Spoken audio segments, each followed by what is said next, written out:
అనుకున్నది అనుకున్నట్టు జరగకపోతే కొంతమందికి ఆవేశం వస్తుంది. కొంతమంది జీవితం అంతా కూడా ఆవేశంతోనే జీవిస్తూ ఉంటారు. నేనంటాను, ఆవేశంతో ఉన్నావా? ఇద్దరి మంది ఆవేశంతో జీవిస్తున్నావా? ఆవేశం వల్ల ప్రయోజనం లేదు.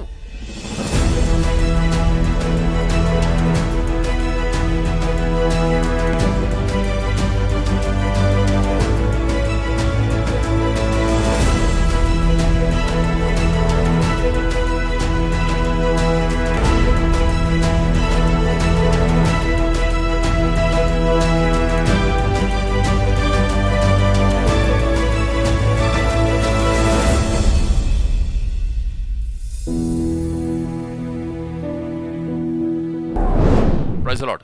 దేవుని నామానికి మహిమ కలుగుగాక. ఈ వాయిస్ ఆఫ్ విక్టరీ, ఈ బ్రాడ్కాస్ట్కి మిమ్మల్ని అందరూ కూడా ప్రేమపూర్వకంగా ఆహ్వానిస్తున్నాం.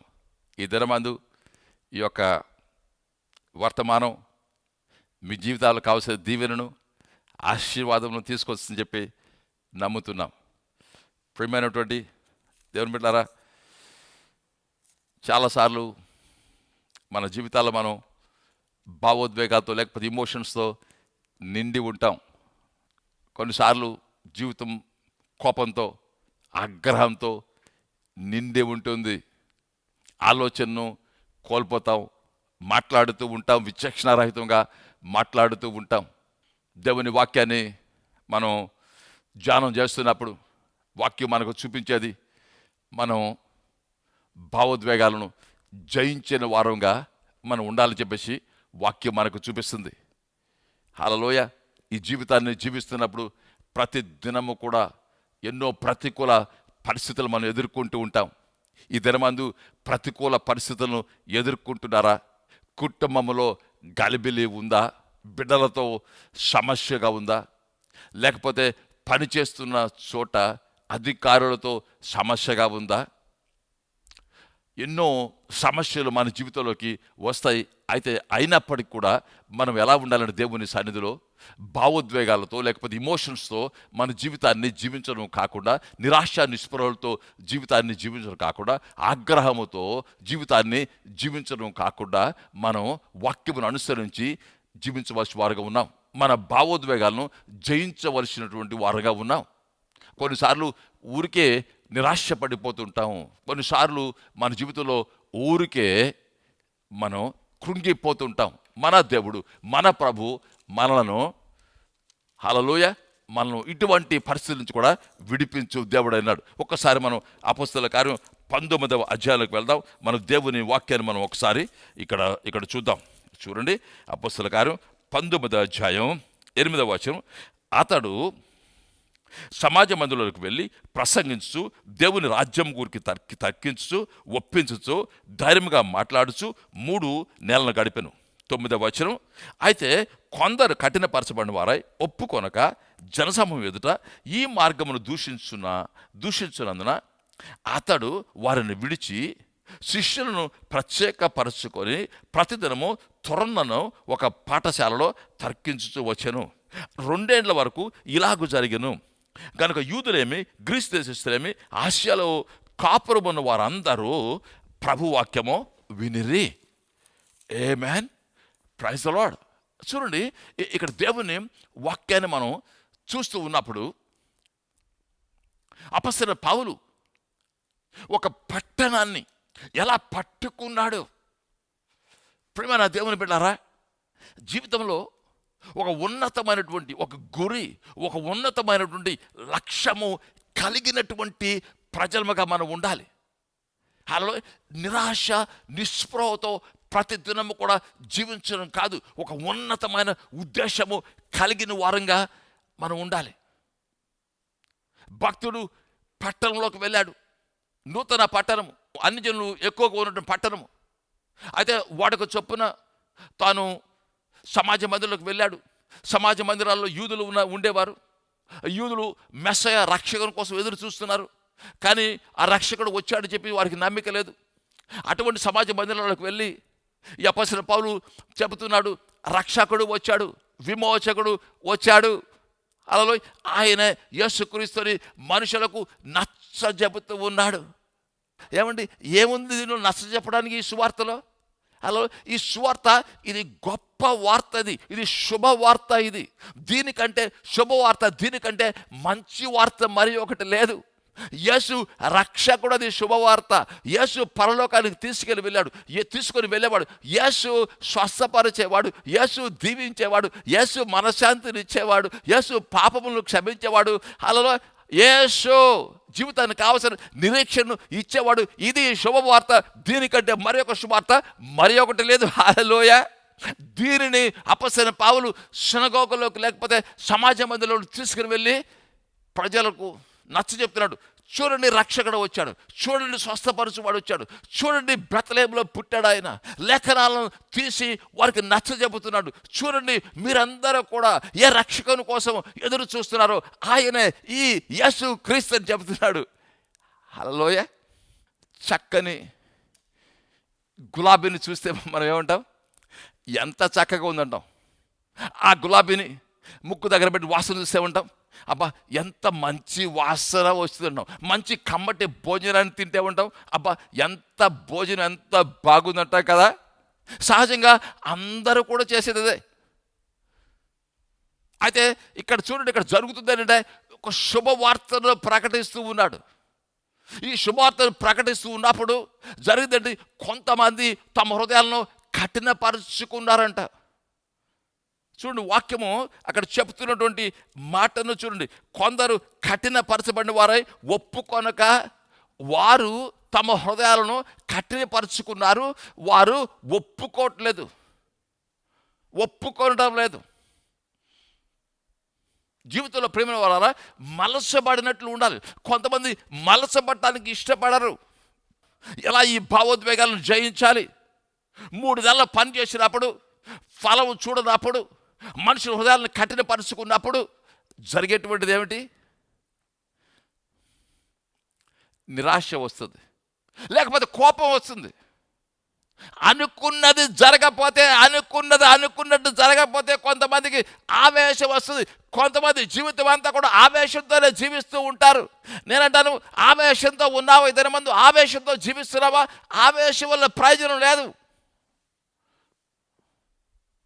కొంతమంది క్షణిక ఆవేశంలో అనేక పనులు చేస్తూ ఉంటారు.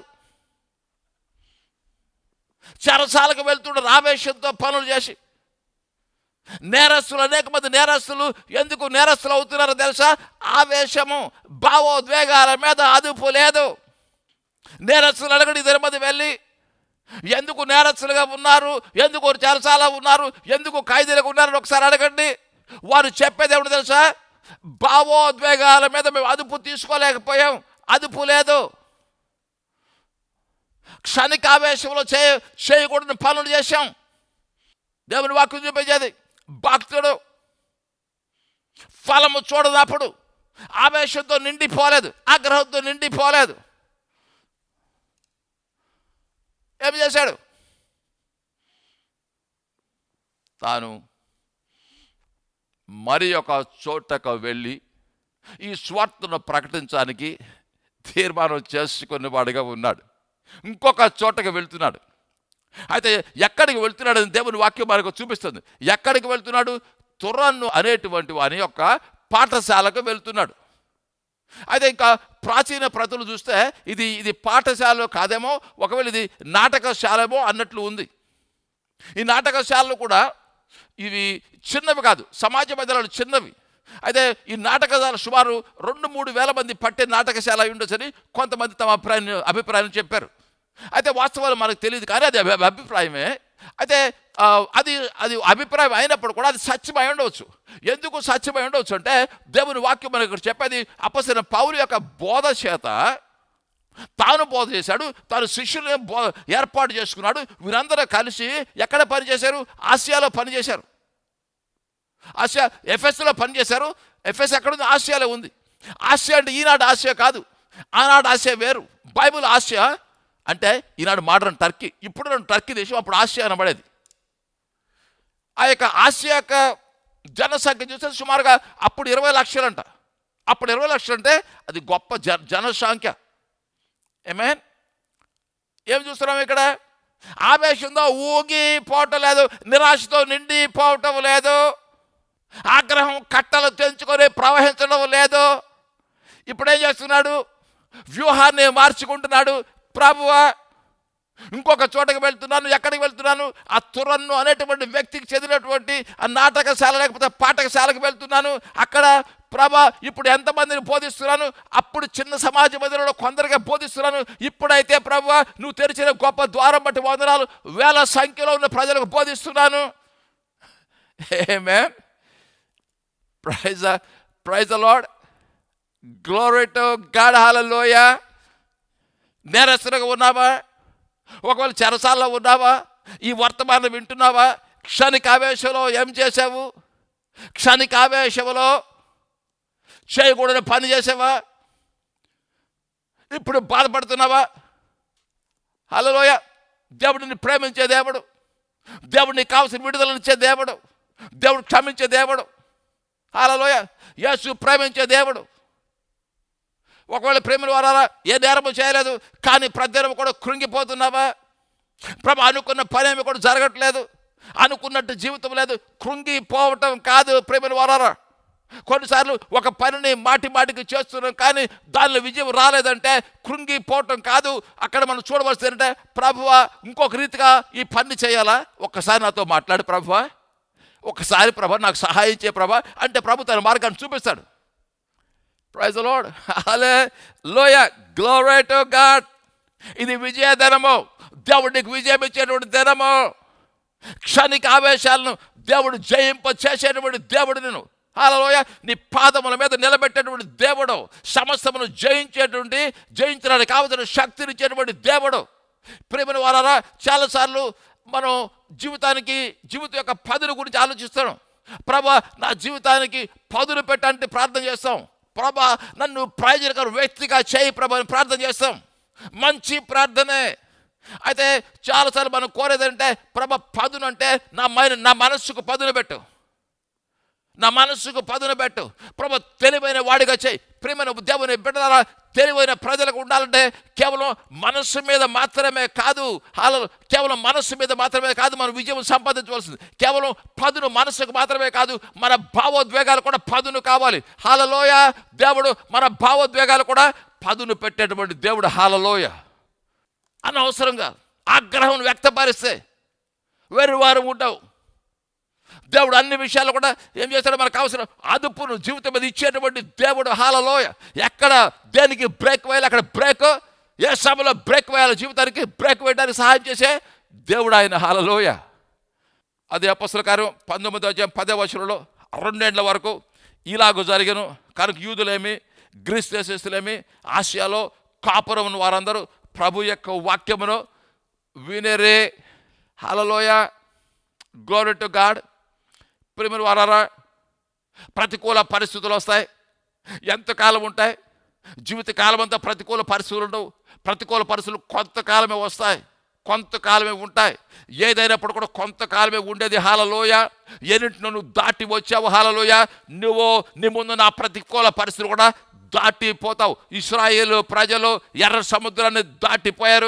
ఎర్ర సముద్రాన్ని కాదు, అనేకమైన వాటిని దాటిపోయారు. హల్లెలూయా. ప్రతికూల పరిస్థితుల్లో మనం జ్ఞాపకం చేసుకోవాల్సింది, దేవుడు ఎన్నిటినో దాటించాడు, మరలా దీన్ని కూడా దాటిస్తాడు. నేను దాటిపోతున్నాను. హల్లెలూయా. నాతో కూడా ఈ మాట చెప్పండి, నేను దాటిపోతున్నాను, నేను దాటిపోతున్నాను, నేను దాటిపోతున్నాను. హల్లెలూయా. నువ్వు ఏ పరిస్థితిలో ఉన్నప్పుడు కూడా దేవుడు నిన్ను దాటించే దేవుడు, దాటిపోయినట్టు చేయ దేవుడు. ఆగ్రహాన్ని విడిచిపెట్టు, భావోద్వేగాలు విడిచిపెట్టు, ఆ ఎమోషన్స్ విడిచిపెట్టు. హల్లెలూయా. దేవుని కృతజ్ఞతాస్తుతులు చెల్లించు. ప్రభా దాటిపోతున్నాను, నన్ను దాటిస్తున్నావు, అందుచేత నీ కృతజ్ఞతాస్తుతులు చెల్లిస్తున్నాను. హల్లెలూయా. ప్రతికూల పరిస్థితుల్లో మన భావోద్వేగాల మీద విజయం సంపాదించాలంటే నేనంటాను, హల్లెలూయా, ఎప్పుడు కూడా దేవుని సన్నుతించు వారు ఉండాలి. దేవుని హల్లెలూయా, దేవుని సన్నుతించడం మానవద్దు. ప్రభుని గణపరచండి. హల్లెలూయా. ఎంత గొప్ప దేవుణ్ణి మనం కలిగి ఉన్నాం. నేను చెప్పినటువంటి మాట ఏంటి? నీ జీవితానికి పదును హల్లెలూయా దేవుడు పెట్టేటువంటి దేవుడు ఆ పదును కేవలం నీ మేధస్సుకు మాత్రమే కాదు, నీ మనస్సుకు మాత్రమే కాదు, హల్లెలూయా నీ భావోద్వేగాలు కూడా దేవుడు ఏం చేస్తాడు, వాటికి కూడా పదును పెట్టే దేవుడు. హల్లెలూయా ఎప్పుడు మాట్లాడాలో నేర్పించే దేవుడు, ఎప్పుడు మాట్లాడకూడదో నేర్పించే దేవుడు ఆయన. హల్లెలూయా. నేరస్తులు ఎందుకు అవుతున్నారు? భావోద్వేగాలను జయించలేక. హల్లెలూయా భావోద్వేగాలను జయించలేక చేయకూడని పని చేసి నేరస్తులు అవుతున్నారు. అయితే ఆ క్షణికమైన ఆవేశాన్ని జయించగలిగితే వారు జీవితాలు విజయవంతంగా ఉంటాయి. అందుకని ప్రియమైన వారు ఎప్పుడు ప్రార్థన చేసుకునే వారు ఉండాలి. ఎప్పుడు దేవుని సన్నిధికి ప్రభువా నన్ను నడిపించు, పరిశుద్ధాత్ముడా నన్ను నడిపించు. ఎప్పుడు కూడా పరిశుద్ధాత్మకు లోబడేటువంటి ప్రజలుగా ఉండాలి. పరిశుద్ధాత్ముడా నన్ను నడిపించు, ఆత్మదేవా నాకు సహాయం చేయే. నీకు ప్రార్థన జీవితం ఉందా? భావోద్వేగాలు జయించాలంటే ప్రార్థన జీవితం కూడా కలిగిన వారు కూడా. ప్రార్థన జీవితం నీకుందా? ప్రార్థన చేస్తున్నావా? భావోద్వేగాల మీద అదుపు లేకపోతే ప్రార్థన చేసుకో, ప్రభువా సహాయం వచ్చాయి. దేవుని వాక్యమును చదువుతున్నప్పుడు కూడా దేవుడు భావోద్వేగాల మీద విజయమును దేవుడు అనుగ్రహించేటువంటి దేవుడు. హల్లెలూయా. వాక్యం అందుకే ప్రభు చెప్పాడు, ఈ వాక్యముని దివారాత్రాలు కూడా ధ్యానించే వారు ఉండాలి. హల్లెలూయా. Glory to God. చూడండి, ఇక్కడ ఇద్దరు వ్యక్తులు కనపడుతున్నారు. ఒకటేమో పౌలు కనపడుతున్నాడు. భావోద్వేగాలను జయించి 3 నెలల్లో పని చేశాడు. ఏమీ కనబడలేదు, పనికి ప్రతిఫలం ఏమీ కనబడలేదు. అయితే ఇక్కడ ఇంకొక వ్యక్తి కనపడుతున్నాడు. ఎవరు కనపడుతున్నారు? డెమిత్రియస్ అనేటువంటి ఒక వ్యక్తి. డెమిత్రియస్ చూడండి ఆ వాక్య భాగాన్ని ఒకసారి 23వ వచనం. ఆ కాలం ముందు క్రీస్తు మార్గం గురించి చాలా అల్లరి కలిగను. ఎలానగా డెమెత్రియను ఒక కంసాలి అర్తిమదేవికి వెండి గుళ్ళను చేర్చడం వలన ఆ పని వారికి మిగులు లాభము కలుగజేయుచుండెను. హల్లెలూయా. ఎవరు కనపడుతున్నారు ఇక్కడ? ఇంకొక వ్యక్తి కనపడుతున్నాడు.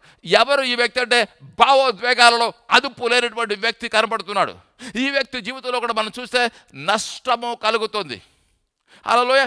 పౌలు ఎక్కడ పని చేశాడని చెప్పాను? ఆసియాలో పనిచేశాడు, ఎఫెస్లో పనిచేశాడు. ఎఫెస్ ఎక్కడుంది? ఆసియాలో ఉంది. పౌలు యొక్క పని హల్లెలూయా అద్భుత రీతిలో జరుగుతుంది. దేవుడు మహాద్భుతములు చేసినట్టు మనం చూడవచ్చు. ప్రేమల వల్ల చాలాసార్లు మనం అడుగుతున్నాం, ఈనాడు మన సంఘాల్లో ఎందుకో అద్భుతాలు జరగట్లేదు, ఎందుకు ఆశ్చర్యాలు జరగట్లేదు? నేనంటారు ఒక విధంగా మనం చేయవలసిన రీతిగా పని చేయటం లేదు. చేయవలసిన రీతిగా మనం పని చేస్తున్నప్పుడు దేవుడు ఏం చేస్తాడు? తాను సూచక్రియలు అద్భుతముల ద్వారా హల్లెలూయా తన వాక్యాన్ని ఆయన రూఢిపరుస్తాడు.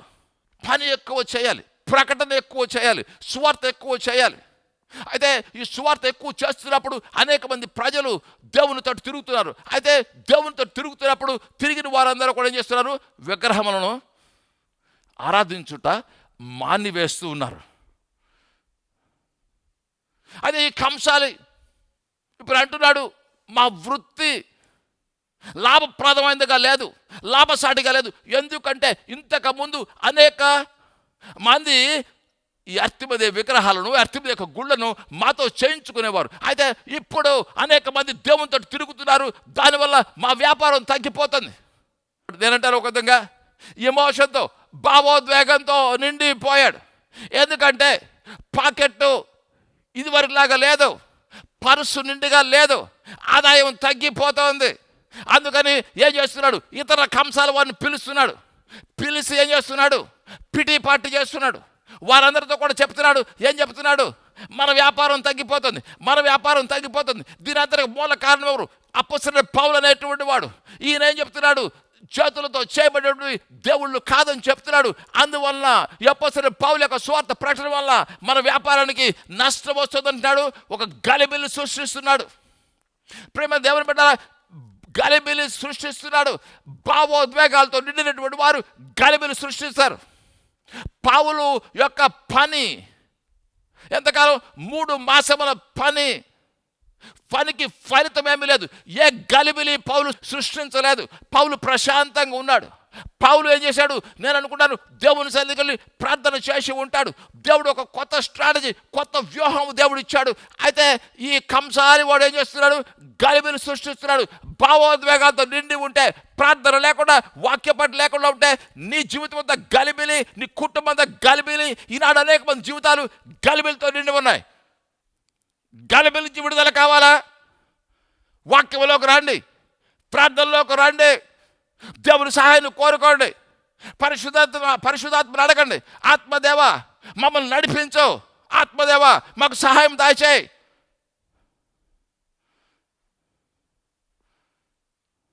Praise the lord. గలిబిలిని సృష్టించాడు. చూడండి, ఈ గలిబిలి ఎక్కడ ఆరంభమైంది? ఈ గలిబిలి ఎప్పుడు కూడా భావోద్వేగాల వల్ల కలిగేటువంటి గలిబిలి చిన్న ఆరంభమే అవుతుంది. కానీ ఇది చిలికి చిలికి గాలి వాన అవుతుంది. నువ్వు భావోద్వేగాలను జయించకపోతే, నువ్వు ఆవేశంతో ఎప్పుడు నిండి ఉంటే, ఎప్పుడేమవుతుంది? చిలికి చిలికి చిన్న సమస్యలే చిలికి చిలికి అవుతాయి, గాలి వాన అవుతాయి. కుటుంబంలో ఎప్పుడు నెమ్మది ఉండదు.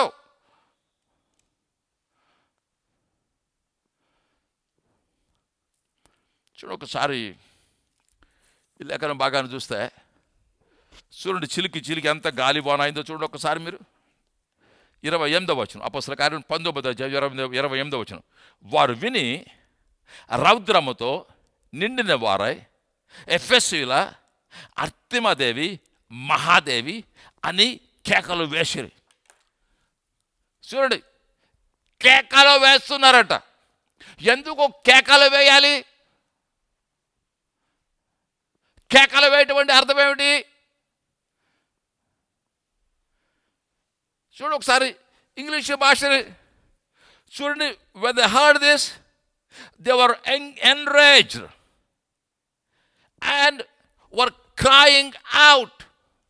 మనుషులు మాట్లాడుకోవాలి, భావాలను సరైన రీతిలో భావాలను వ్యక్తపరుచుకోవాలి.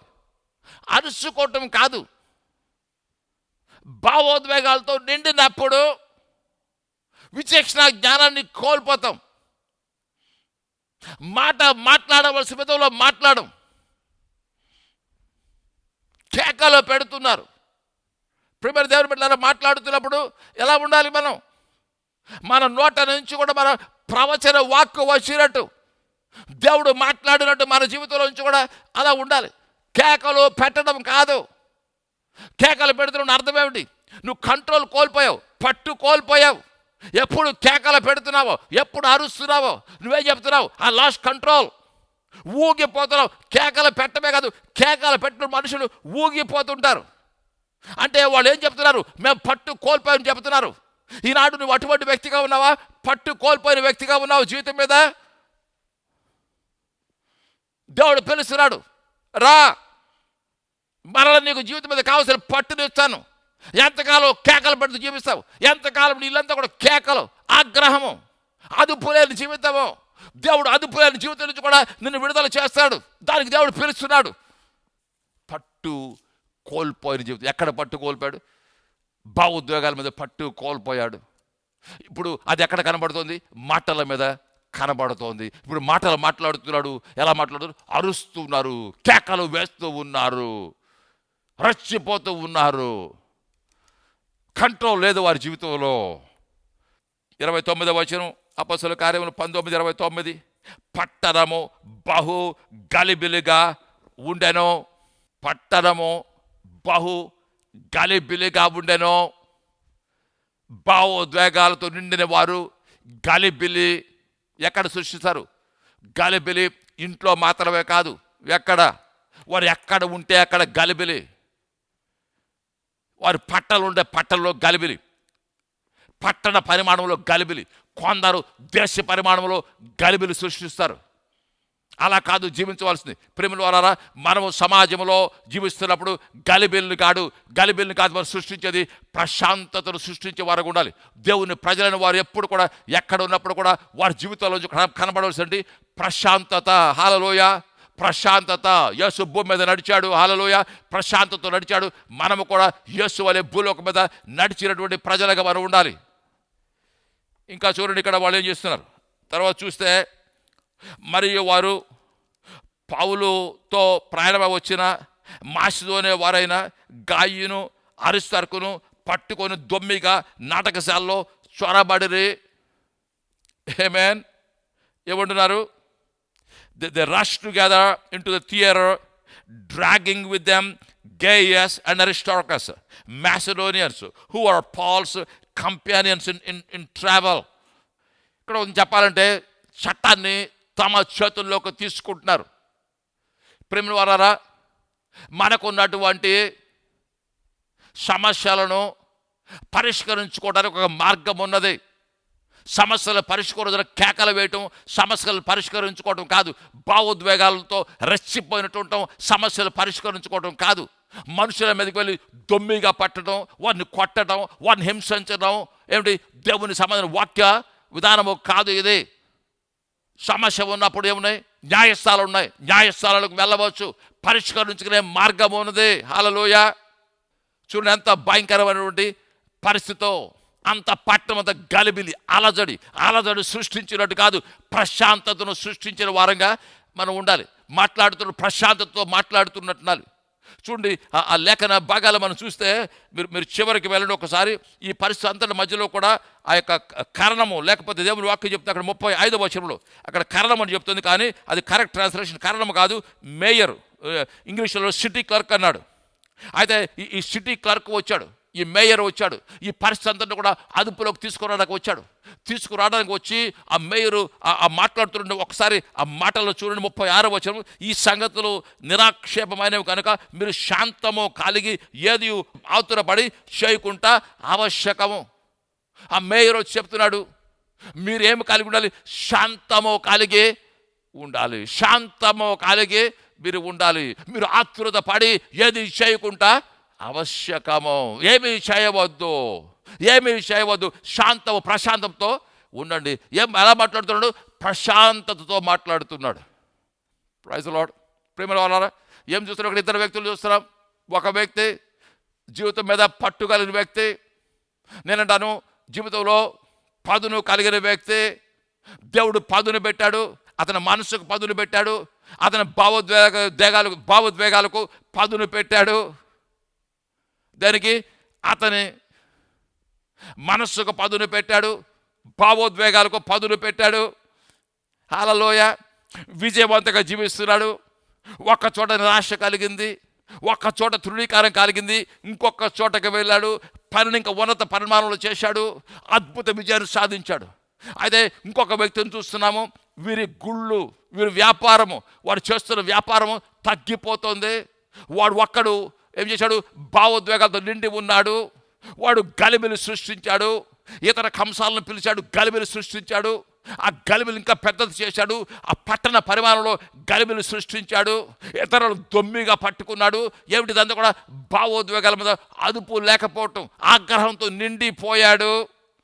అవును కదా, కేకలు పెడుతున్నాడు. మనం ఎక్కడ చూడం, అపోస్తలుడైన పౌలు కేకలు పెడుతున్నాడు, ఎక్కడ చూడం. అదుపు కలిగిన వారు కూడా భావోద్వేగాల మీద అదుపు కలిగిన వారు కూడా, దేవుని ప్రజల భావోద్వేగాల మీద అదుపు కలిగిన వారు ఉండాలి. హల్లెలూయా. దేవుడు అదుపు దాయిచేయుగాక, దేవుడు నీకు హల్లెలూయా, దేవుడిని నడిపించుగాక. ప్రార్థన చేసుకుందాం. ప్రభా, ఇద్దరి మంది వాక్యం ఫలింపు చేయండి. ఇద్దరి మంది ఎవరైనా భావోద్వేగాలు నిండి ఉంటే, నేరస్తులుగా ఉంటే ఎవరైనా ప్రభు ఈ విషయంలో మీరు క్షమించండి. వారికి కావాల్సిన అదుపు జీవితంలో దాయిచేయండి, విజయవంతులుగా చేయండి, దీవించండి. యేసుక్రీస్తు నామములో వేడుకుంటున్నాం తండ్రి. ఆమేన్.